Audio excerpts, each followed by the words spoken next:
Sairam students, છેલ્લે આપણે ચર્ચાની શરૂઆત કરી હતી ઉત્સેચકો વિશેની.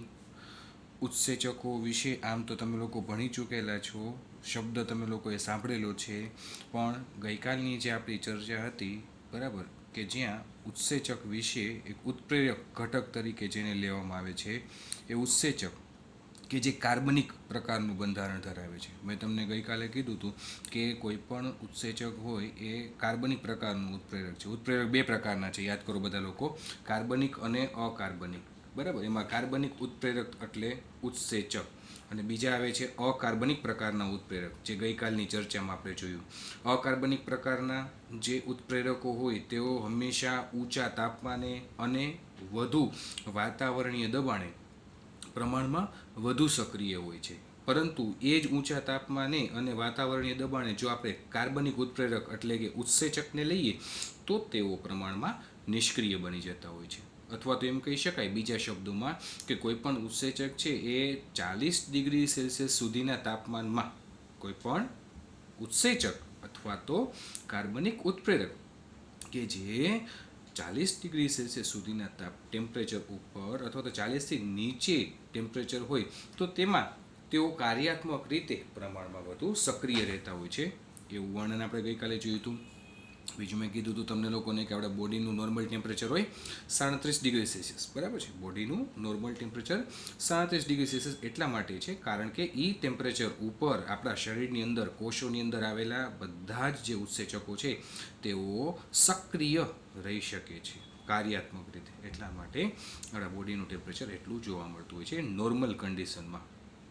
હવે એ જે ઘટના મેં તમને લોકોને કીધી એ મોટા ભાગના ઉત્સેચકો માટે સીમિત છે, પરંતુ અમુક ઉત્સેચકો એવા પણ જોવા મળ્યા છે સૂક્ષ્મ જીવાણુઓની અંદર, અન્ય એવા સજીવોની અંદર કે જેઓ ગરમ પાણીના ઝરા કે કુંડ મારીએ કે જેનું ટેમ્પરેચર છે એ 90 ડિગ્રી 100 ડિગ્રી સેલ્સિયસ સુધીનું હોય.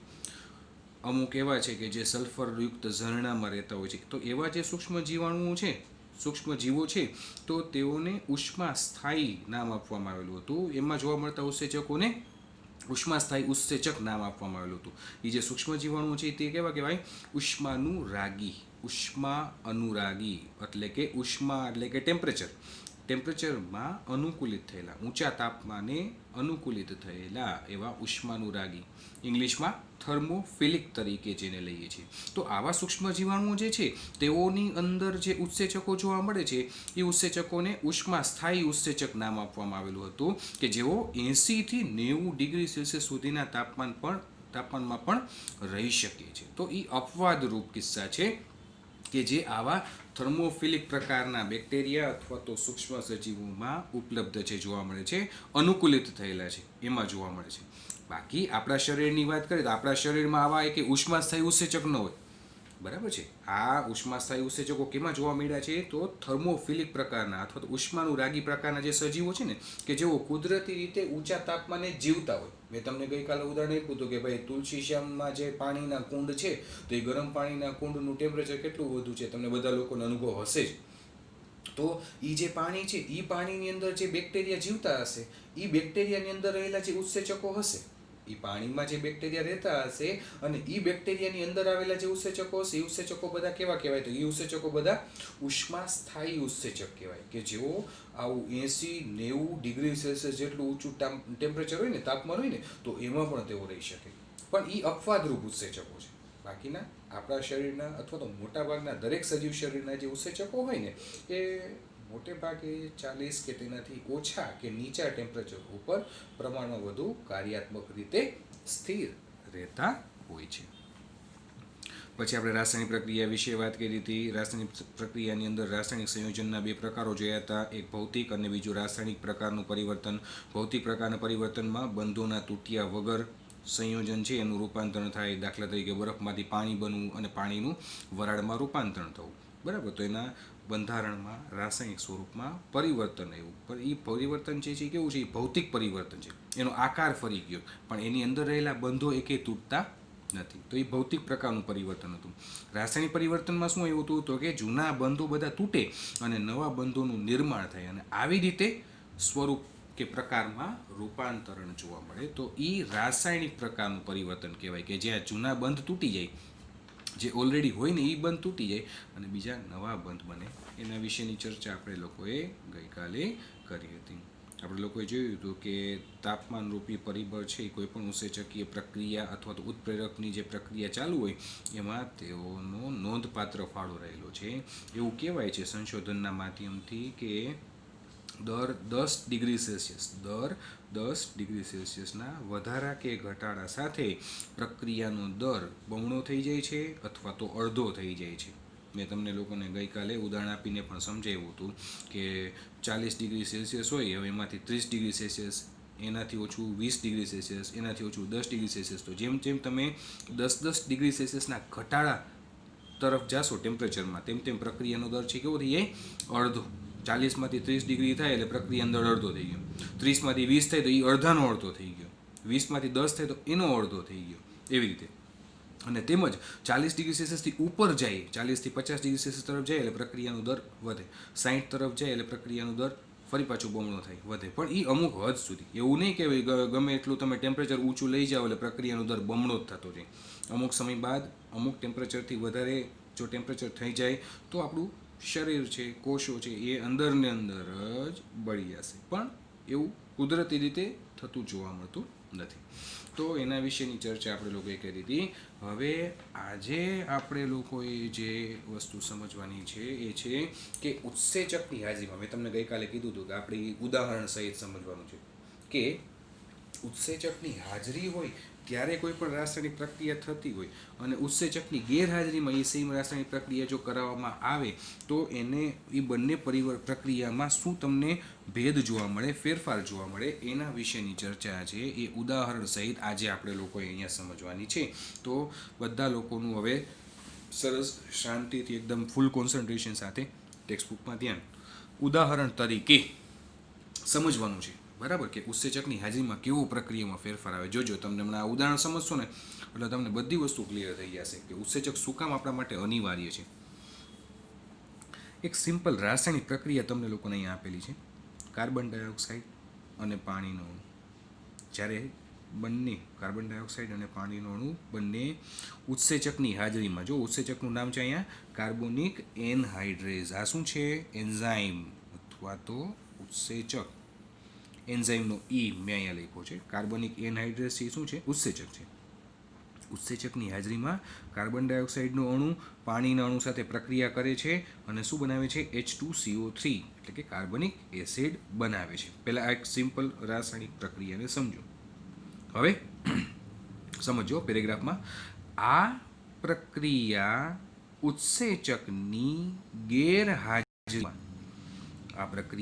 ઉત્સેચકની ગેરહાજરીમાં ખૂબ જ મંદ ગતિથી થાય છે. અહીંયા તો મેં તમને ઉત્સેચક ડાયરેક્ટ આપણને આપી દીધો છે, પણ આ જ પ્રક્રિયામાં તમે ટેકનિકલી વિચારો કે આ ઉત્સેચક નથી અને કાર્બન ડાયોક્સાઇડ અને પાણીનો અણુ છે એ એકબીજા સાથે પ્રક્રિયા કરી રાસાયણિક રીતે અને કાર્બનિક એસિડ બનાવે તો એ પ્રક્રિયા થશે, નહીં થાય એવું નથી કહેતા, પરંતુ શું કીધું છે? એ ખૂબ જ મંદ ગતિથી થાય છે. જેમાં 1 કલાકમાં આ પ્રક્રિયા થતાં 1 કલાકમાં કાર્બનિક એસિડના 200 અણુઓનું નિર્માણ થશે. કાર્બન ડાયોક્સાઇડ પ્લસ પાણીનો અણુ ઉત્સેચકની ગેરહાજરીમાં એકબીજા સાથે પ્રક્રિયા કરીને જે કાર્બનિક એસિડ બનાવશે તો એની ગતિ શું હોય? બરાબર? અથવા તો એનો વેગ કેટલો હશે, એનો દર કેટલો હશે? તો કે 1 કલાકમાં પ્રતિ કલાક દીઠ કાર્બનિક એસિડના આવા કેટલા અણુઓ બનશે? 200. પરંતુ ઉપરની પ્રક્રિયા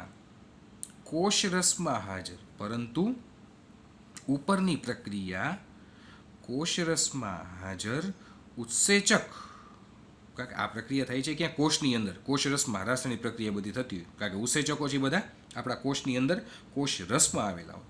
બરાબર?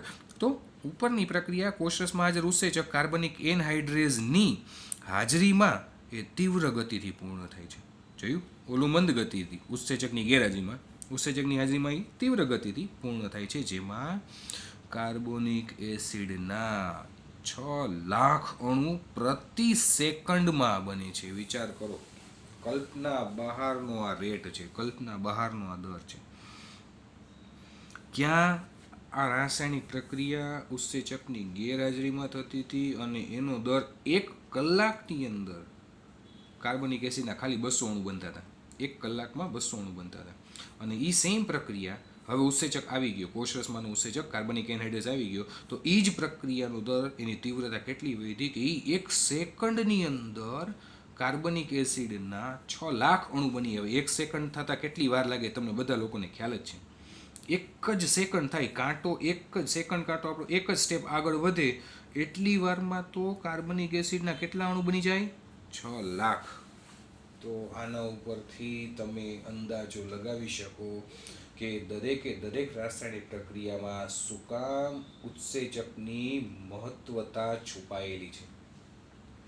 કોઈ પણ જૈવ રાસાયણિક પ્રક્રિયા આપણા શરીરની અંદર થતી હોય, ગ્લાયકોલિસિસ હોય કે ક્રેબ્સ ચક્ર હોય, અથવા તો જારક શ્વસન હોય, બરાબર, કે અજારક શ્વસન હોય, એની અંદર શું કામ ઉત્સેચકોને એટલું મહત્વ આપવામાં આવ્યું છે. તમે વિચાર કરો કે કેટલી હદે તીવ્રતા અથવા તેનો વેગ પ્રક્રિયાનો વધારી દે છે. તો કાર્બનિક એસિડના 6 લાખ અણુ પ્રતિ સેકન્ડમાં બને છે. તો ઉત્સેચકે આ પ્રક્રિયાનો વેગ 10 મિલિયન ગણો વધારે કરી દીધું. ક્યાં ઓલા 1 કલાકમાં 200 અણુ અને ક્યાં 1 જ સેકન્ડની અંદર 6 લાખ અણુ. તો આ દર કેટલો વધી ગયો? 10 મિલિયન ગણો દર વધી ગયો આ ઉત્સેચકની હાજરીના લીધે. ઉત્સેચકની આ શક્તિ હકીકતમાં અકલ્પનીય લાગે છે. જે અકલ્પનીય કહી દઉં, કારણ કે આ આપણા કલ્પના શક્તિની બહાર છે વસ્તુ. આ સ્પીડ, હજારો પ્રકારના ઉત્સેચકો હોય છે જે વિશેષ પ્રકારની રાસાયણિક કે ચયાપચય પ્રક્રિયાઓને ઉત્પ્રેરિત કરે છે. હજારો પ્રકારના ઉત્સેચકો હોય છે જે વિશેષ પ્રકારની રાસાયણિક કે ચયાપચય પ્રક્રિયાઓને ઉત્પ્રેરિત કરે છે. બહુચરણીય, એકથી વધુ સ્ટેપ્સ જેમાં આવતા હોય રાસાયણિક પ્રક્રિયાઓમાં. મેં તમને કીધું છે કે ભાઈ ગ્લાયકોલિસિસ છે, તો ગ્લાયકોલિસિસ પ્રક્રિયાના ચરણ કેટલા છે? 10 અલગ અલગ સ્ટેપમાં ગ્લાયકોલિસિસ પ્રક્રિયા પૂર્ણ થાય. જે તમારે હજી સુધી નથી એવું, એ હવે 11માં તમારે ભણવામાં આવશે કે એક ગ્લુકોઝના અણુમાંથી 2 પાયરુવિક એસિડના અણુઓ બનતા હતા ગ્લાયકોલિસિસ દરમિયાન. તો એની અંદર કેટલા ચરણ આવે છે? અંદર 10 સ્ટેપ આવે છે અને 10 અલગ અલગ ઉત્સેચકો એમાં ભાગ ભજવે છે. એ હું તમને લોકોને કરાવીશ હવે 11th અંદર. તો આવી બહુચરણીય રાસાયણિક પ્રક્રિયાઓમાં જ્યાં પ્રત્યેક ચરણ એક જ જટિલ ઉત્સેચક કે જુદા જુદા પ્રકારના ઉત્સેચકોથી ઉત્પ્રેરિત થાય છે, તો તેને ચયાપચયિક પથ કહે છે. ગ્લાયકોલિસિસ છે તો એ ચયાપચયિક પથનું ઉદાહરણ છે, બરાબર. જો ગ્લુકોઝમાંથી 2 પાયરુવિક એસિડના અણુઓ છૂટા પડવા, સેમ વસ્તુ રાસાયણિક સમીકરણના આધારે, બંધારણના આધારે સમજાયું છે તમને લોકોના અહીંયા. C6H12O6 ગ્લુકોઝ ઓક્સિજનની હાજરીમાં, કારણ કે આ પ્રક્રિયા છે એ પ્રક્રિયા તમારે જે ભણવામાં આવી ગયું છે એ કેનું ઉદાહરણ આવી ગયું છે? તો કે આ પ્રક્રિયા છે એ જારક શ્વસનનું ઉદાહરણ છે, એટલે ઓક્સિજનની હાજરી હશે. ઓક્સિજનની હાજરીમાં ગ્લુકોઝમાંથી 2 C3H4O3 પાયરુવિક એસિડના અણુઓ બનશે અને 2 પાણીના અણુઓ નિર્જલીકરણ પામીને મુક્ત થશે. હવે ગ્લુકોઝમાંથી પાયરુવિક એસિડનું નિર્માણ થવું, ગ્લુકોઝમાંથી પાયરુવિક એસિડનું નિર્માણ થવું તે એક રાસાયણિક પથ દ્વારા થાય છે, જેમાં 10 જુદા જુદા પ્રકારના ઉત્સેચક ચયાપચય પ્રક્રિયાઓને ઉત્પ્રેરિત કરે છે. મેં તમને હમણાં જ કીધું, બરાબર. જેમાં 10 જુદા જુદા પ્રકારના ઉત્સેચક ચયાપચય પ્રક્રિયાઓને ઉત્પ્રેરિત કરે છે.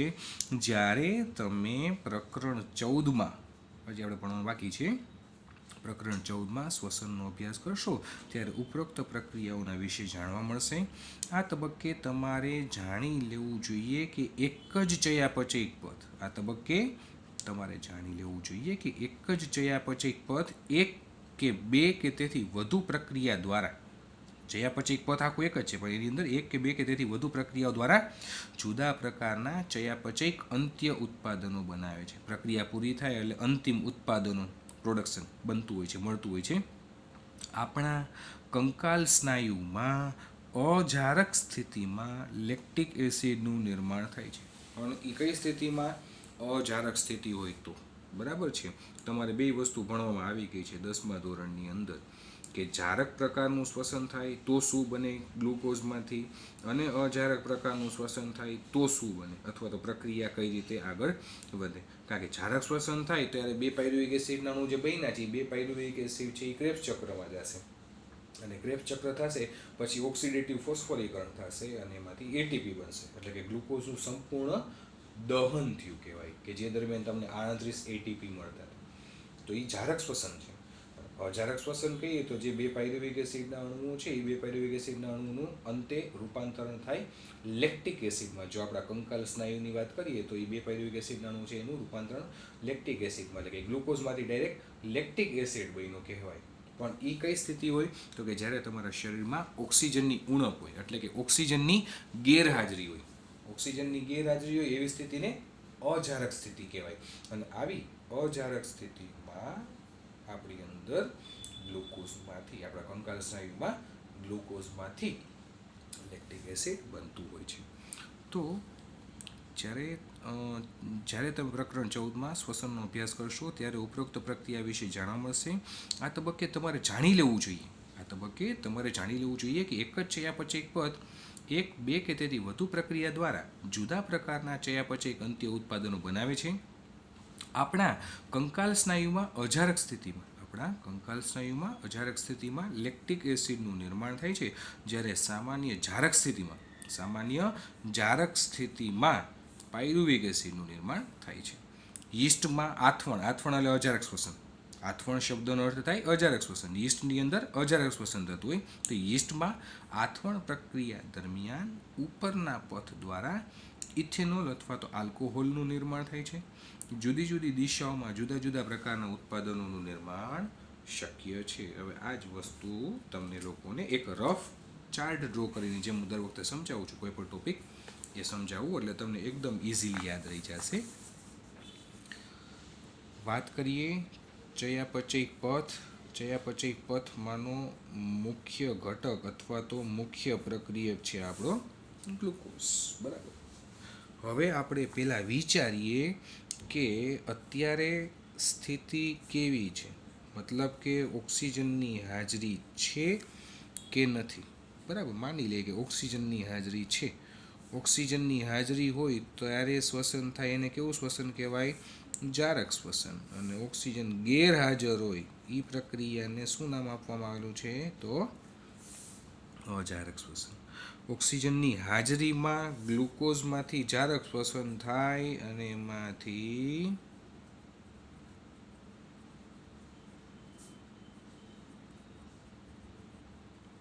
બે પાયરુવિક એસિડના અણુ નિર્માણ પામે. એ ક્રેબ્સ ચક્ર અથવા તો ટીસીએ ચક્ર.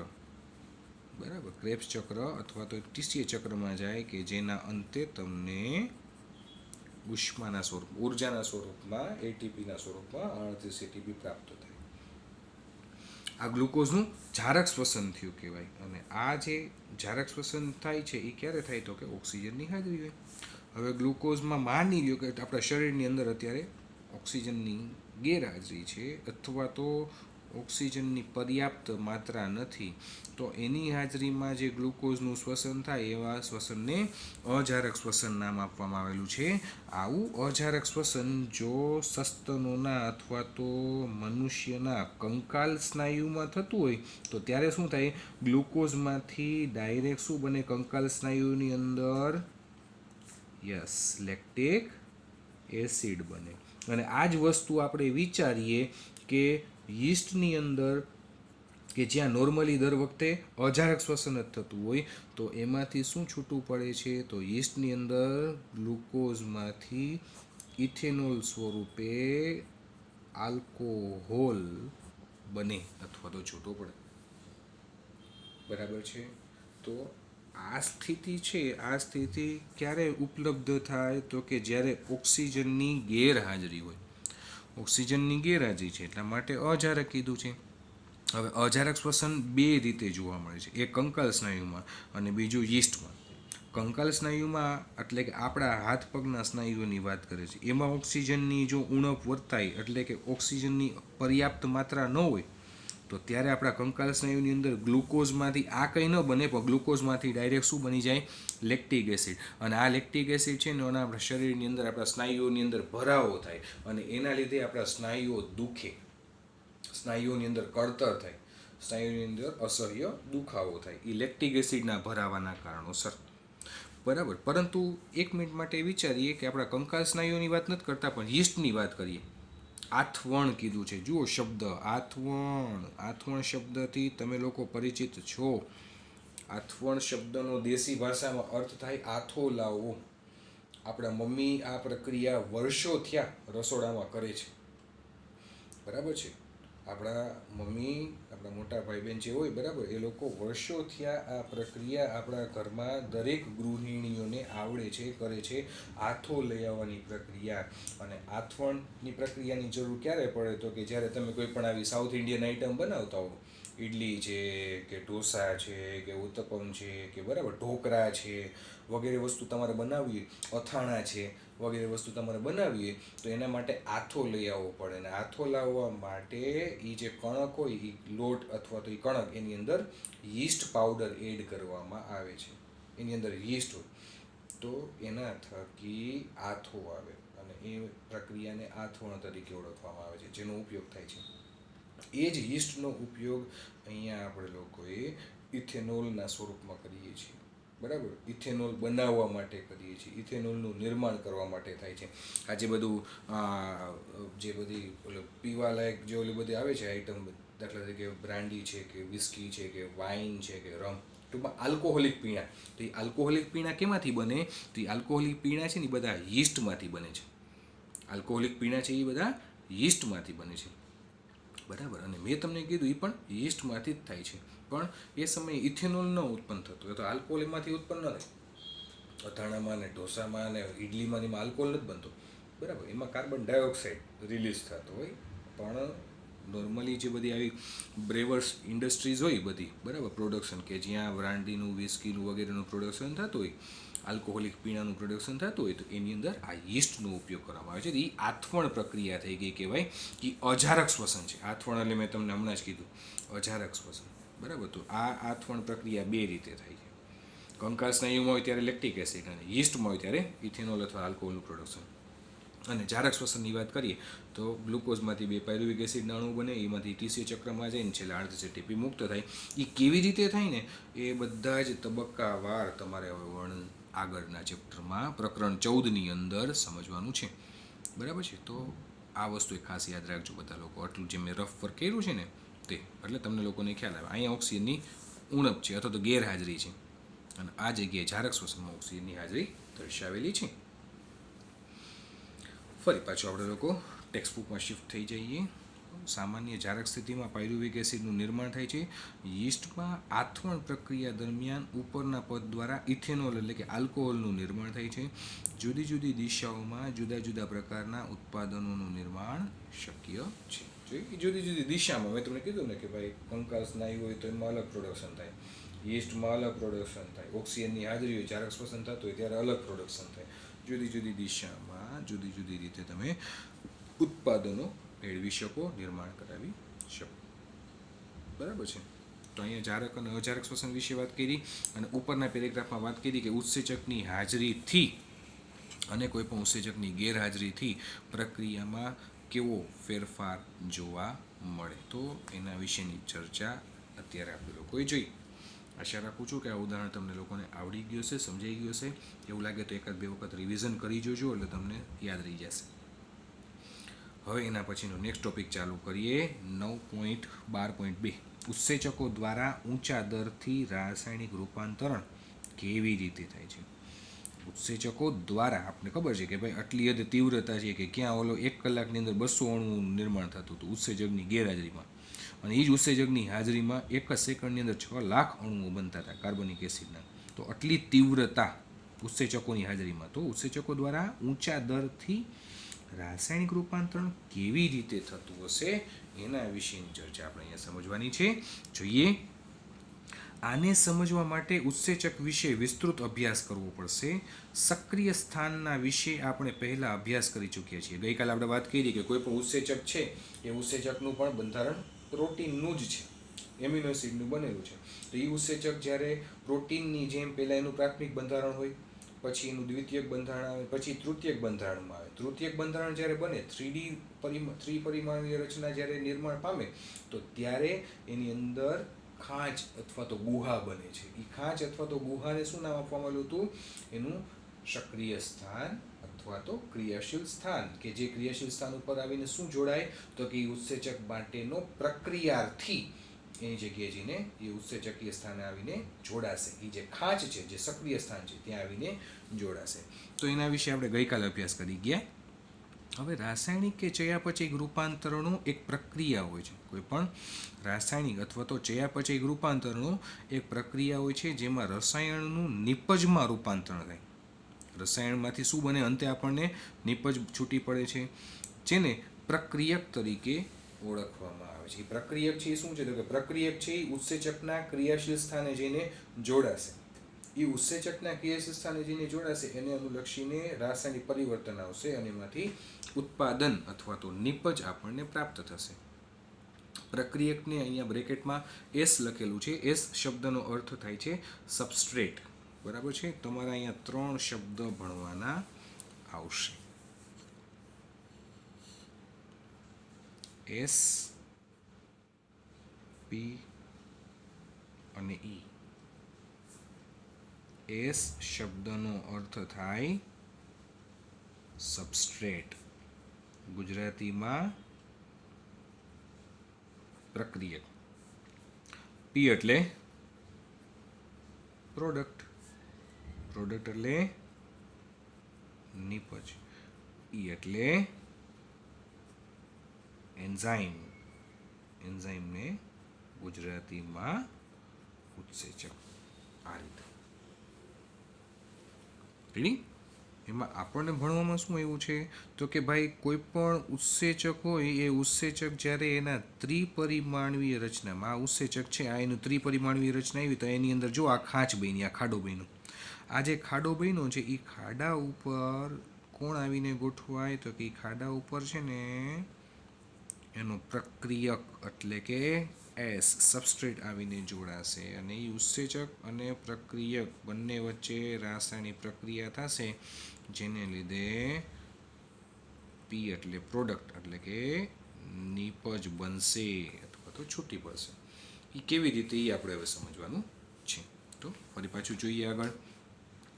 જ્યારે ઉત્સેચક એક સક્રિય સ્થાન સાથે એક ત્રિપરિમાણીય સંરચના ધરાવતું પ્રોટીન છે, જ્યારે ઉત્સેચક છે એ એક સક્રિય સ્થાન સાથે, ઉત્સેચક ઉપર એક આવું સક્રિય સ્થાન આવેલું હોય કે જેના ત્રિપરિમાણીય સંરચના ધરાવતું એક પ્રોટીન છે, જે એક પ્રક્રિયકને નિપજમાં, પ્રક્રિયક એટલે એસ અને નિપજ એટલે પી, જુઓ મેં કીધું એ પ્રમાણે પ્રક્રિયકને નિપજમાં ફેરવે છે, તો સાંકેતિક સ્વરૂપે તેને નીચે મુજબ વર્ણવી શકાય. એસનું રૂપાંતરણ પીમાં થયું, એટલે એસ છે એ પ્રક્રિયક છે, પી છે એ પ્રોડક્ટ છે. સબસ્ટ્રેટનું રૂપાંતરણ પ્રોડક્ટમાં એટલે કે પ્રક્રિયકનું રૂપાંતરણ નિપજમાં થયું. તો અહીંયા પ્રક્રિયક અથવા તો પ્રક્રિયાર્થી એસ કે જે ઉત્સેચકના સક્રિય સ્થાન, જે તિરાડ કે ખાંચ અથવા તો જેને ગુહા આપણે કીધું નામ આપ્યું એ સ્વરૂપે હોય છે, તેની સાથે જોડાય છે. બરાબર? સબસ્ટ્રેટ છે એ સબસ્ટ્રેટ સાથે ઉત્સેચક અથવા તો ઉત્સેચકના ક્રિયાશીલ સ્થાન સાથે સબસ્ટ્રેટ એટલે કે પ્રક્રિયાર્થી છે એ ખાંચામાં અથવા તો ખાંચમાં ગોઠવાય છે, જોડાય છે, એવું કહે છે. અહીંયા ફરી પાછું વર્ણન આગળ જોઈએ તો તેની સાથે જોડાય છે. હવે પ્રક્રિયાથી સક્રિય સ્થાન તરફ પ્રસરણ પામે છે. આ પ્રકારે આવશ્યક ઉત્સેચક પ્રક્રિયાથી સંકુલ એટલે કે ઈએસ કોમ્પ્લેક્સનું નિર્માણ થાય છે. ઈ એટલે કે એન્ઝાઇમ કે જે ઉત્સેચકને રજૂ કરે છે. શું બન્યું? સંકુલ બન્યું. હવે એ જ વસ્તુ તમને સરસ રીતે અહીંયા સમજાવું. આ વસ્તુ જે મેં તમને કીધી છે ને, બરાબર, એ જ અહીંયા સમજાવું છું. શું થાય? તો આ ઉત્સેચક, બરાબર, ઉત્સેચક તરફ કોણ આકર્ષાય છે? તો કે એનો પ્રક્રિયાર્થી, કારણ કે ઉત્સેચક ઉપર જેલી ખાંચ છે એ ખાંચ છે એ આ પ્રક્રિયાર્થીને પોતાના તરફ પ્રેરે છે.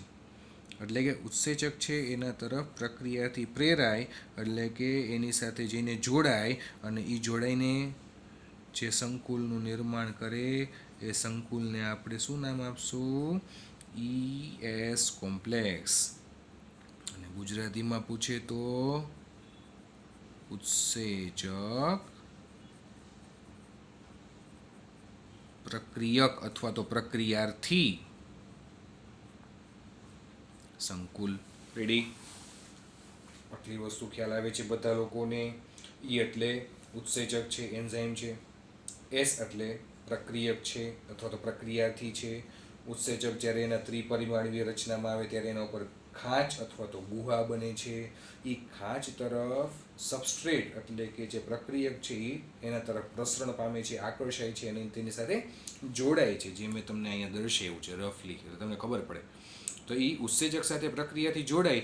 આ જે આખી રચના બની, આ રચનાને, આ આખી રચના છે, આને હું શું નામ આપીશ? ઉત્સેચક પ્રક્રિયાથી સંકુલ અથવા તો ઈએસ કોમ્પ્લેક્સ. એ જ વસ્તુ તમને અહીંયા વર્ણનમાં કીધી છે કે આ પ્રકારે આવશ્યક ઉત્સેચક પ્રક્રિયાથી સંકુલ એટલે કે ઈએસ કોમ્પ્લેક્સનું નિર્માણ થાય છે, કે જ્યાં ઈ એટલે કે એન્ઝાઇમ કે જે ઉત્સેચકને રજૂ કરે છે. હવે આ સંકુલનું નિર્માણ, આ જે ઈએસ કોમ્પ્લેક્સ બન્યું, આ સંકુલનું નિર્માણ એ એક ક્ષણિક સમયની ઘટના છે. એ ક્ષણિક જ રહેશે, કન્ટિન્યુઅસ નહીં, ક્ષણિક સમયની ઘટના છે. પ્રક્રિયાથી ઉત્સેચકના સક્રિય સ્થાન સાથે જોડાય છે.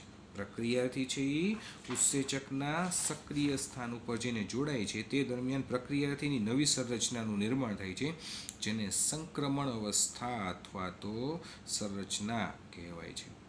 પ્રક્રિયાથીની નવી સંરચના બનવા માંડે ઉત્સેચકની હાજરીમાં, બરાબર. એને શું નામ આપી દીધું છે?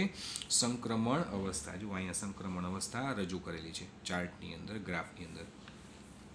તેના પછી તરત જ સ્વીકૃત બંધનું તૂટવું કે નિર્માણ પૂર્ણ થાય છે. પછી સક્રિય સ્થાન પરથી નિપજ મુક્ત થાય છે. બીજા શબ્દોમાં પ્રક્રિયાથીની સંરચના નિપજની સંરચનામાં ફેરવાય છે, એમ કહી શકાય. તમને સાવ સાદી ભાષામાં સમજાવું તો કોઈ પણ ઉત્સેચક ઉપર પ્રક્રિયાથી આવીને જોડાશે ને એટલે પેલું કામ શું થશે ખબર? પ્રક્રિયાથીની અંદર રહેલા જે જૂના બંધો છે ને, પ્રક્રિયાથીની અંદર રહેલા જૂના બંધો બધા તૂટી જશે અને પ્રક્રિયાથીમાં નવા બંધોનું નિર્માણ થશે. અને હવે એ પ્રક્રિયાથીની અંદર જ્યારે નવા બંધો બની જશે ને એટલે પ્રક્રિયાથીનું હવે રૂપાંતરણ છે એ રૂપાંતરણ કેમાં થઈ ગયું કહેવાય? તો હવે એ પ્રક્રિયાથીની સંરચના છે એ નિપજની સંરચનામાં ફેરવાઈ જાય છે, કારણ કે નવા બંધ બની ગયા. જૂના બંધ હતા ત્યાં સુધી અલગ પ્રક્રિયાથી હતો, પણ એ જ પ્રક્રિયાથીના જૂના બંધોને બધા ઉત્સેચકે તોડી નાખ્યા અને નવા બંધોનું અહીંયા નિર્માણ થયું. એટલા માટે હવે એ જે પ્રક્રિયાથીની સંરચના છે એ સંરચના કેમાં રૂપાંતરિત થઈ ગઈ? પ્રોડક્ટમાં, નિપજની સંરચનામાં ફેરવાય છે. રૂપાંતરણનો આ પથ એ કથિત સંક્રમણ અવસ્થા દ્વારા થાય છે, એમ કહી શકાય, બરાબર. કે જ્યાં ઉત્સેચક અને પ્રક્રિયાથી પહેલાં શું થાય? તો કે ઉત્સેચક સાથે પ્રક્રિયાથીનું જોડાણ થાય. ઉત્સેચક સાથે પ્રક્રિયાથીનું જોડાણ થાય અને એ જે સંકુલ બનીને શું નામ આપ્યું છે? તો કે એને ઈએસ કોમ્પ્લેક્સ નામ આપ્યું છે. હવે શું થશે? આ જે ઈએસ કોમ્પ્લેક્સ બન્યો ને, અહીંયા આ જે પ્રક્રિયાથી છે એની અંદર રહેલા જે બંધ છે ને એને આ ઉત્સેચક તોડી નાખશે અને નવા બંધોનું નિર્માણ કરશે. નવા બંધોનું નિર્માણ પૂર્ણ થઈ જશે ને એટલે અહીંયા આવીને પ્રક્રિયાથીમાંથી હવે પ્રોડક્ટ એટલે કે આપણું જે મૂળભૂત ઉત્પાદન છે, જે નિપજ છે, એ નિપજ એમાંથી છૂટી પડશે અને ઉત્સેચક છે ને એ પાછો પોતાની મૂળભૂત સ્થિતિમાં છૂટો પડી જશે. ઉત્સેચક છે એ પાછો જે સ્થિતિમાં તો એ સ્થિતિમાં છૂટો પડી જશે. ટૂંકમાં ફેરફાર કેની અંદર આવ્યો? તો કે પ્રક્રિયાથીની અંદર. ઉત્સેચક પાછો આપણને એમને મળી. ઉત્સેચક છે ને એ રીયુઝેબલ હોય, એનો પાછો ફરીવાર યુઝ થઈ શકે. એવું નહીં કે યુઝ એન્ડ થ્રો, એક જ વખત પ્રક્રિયા કરી, વન ટાઈમ યુઝ નહોતા તો આને આ ઉત્સેચક પાછો બીજી વખત પ્રક્રિયા કરશે, સેમ, ફરી પાછો છૂટો પડશે, ફરી પાછો બીજી વખત, ત્રીજી વખત પ્રક્રિયા કરશે, ફરી પાછો છૂટો પડશે, ફરી પાછો ચોથી વખત પ્રક્રિયા કરશે. તો એ ઉત્સેચક અને પ્રક્રિયાથી છે એમાંના પ્રક્રિયાથી જેટલા આવતા જશે ને પ્રક્રિયાથીના જૂના બંધ તૂટી અને નવા બંધોનું નિર્માણ થઈ અને એમાંથી પ્રોડક્ટ રૂપી સંરચના એટલે કે નવી સંરચના નિપજના સ્વરૂપમાં છૂટી પડતી જાય છે. એવું તમને સરળ ભાષામાં અહીંયા સમજાવવામાં માગે છે. હવે સ્થાયી પ્રક્રિયક અને નિપજની વચ્ચે ઘણી બધી રૂપાંતરિત સંરચનાત્મક અવસ્થાઓ થઈ શકે છે. આ વાક્યનો અર્થ એ છે કે બનતી બધી જ મધ્યવર્તી સંરચનાત્મક અવસ્થા, બનતી બધી જ મધ્યવર્તી સંરચનાત્મક અવસ્થા એ અસ્થાયી હોય છે, સ્થિર નથી હોતું, સ્થાયી નથી હોતું. સ્થાયિત્વનો સંબંધ અણુની ઉર્જા અથવા તો શક્તિ અવસ્થા કે સંરચના સાથે જોડાયેલો હોય છે. જો આને ચિત્રાત્મક આલેખ દ્વારા પ્રદર્શિત કરીએ તો આકૃતિ 9.6 અનુસાર હોઈ શકે. તો આપણે આકૃતિને સમજવાનો પ્રયત્ન કરીએ તો તેમાં તમે જુઓ કે સંક્રમણ અવસ્થા અહીંયા રજૂ કરેલી છે બેયમાં, બરાબર.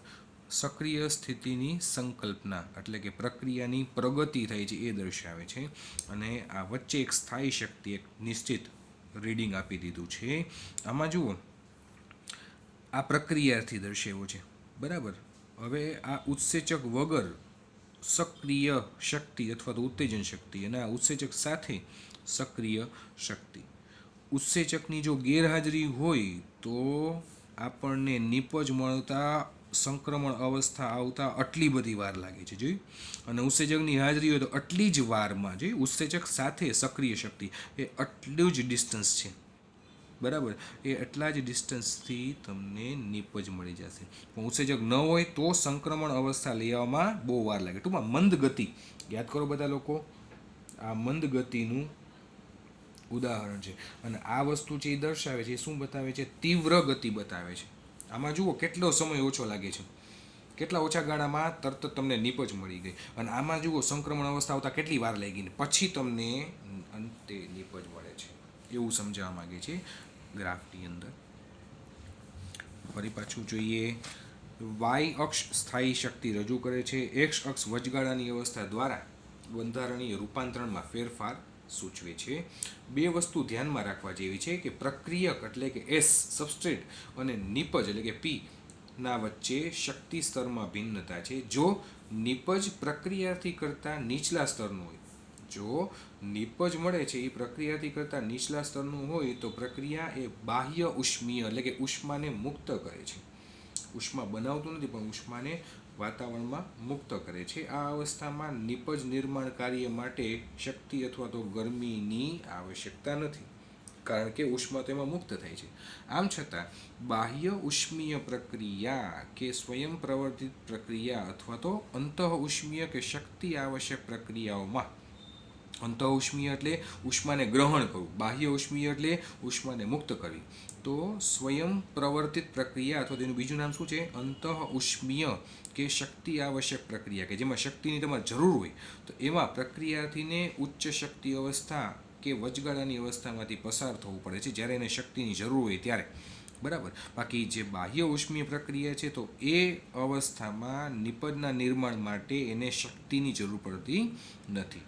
તો પ્રક્રિયાથી અને વચગાળાની અવસ્થા વચ્ચે સરેરાશ શક્તિનો જે આ તફાવત છે એને સક્રિય શક્તિ અથવા તો ઉત્તેજન શક્તિ કહે છે. કોની કોની વચ્ચે? તો કે પ્રક્રિયાથી અને વચગાળાની અવસ્થા વચ્ચે, એટલે કે પ્રક્રિયાથી જ્યારે પ્રક્રિયા ભાગ ભજવે છે તે અવસ્થા અને છેલ્લે જ્યારે નિપજ આપણને મળે છે તે અવસ્થા, એ બંને અવસ્થા વચ્ચેનો જે શક્તિનો જે તફાવત છે એને સક્રિય ઉત્તેજન શક્તિ કહે છે.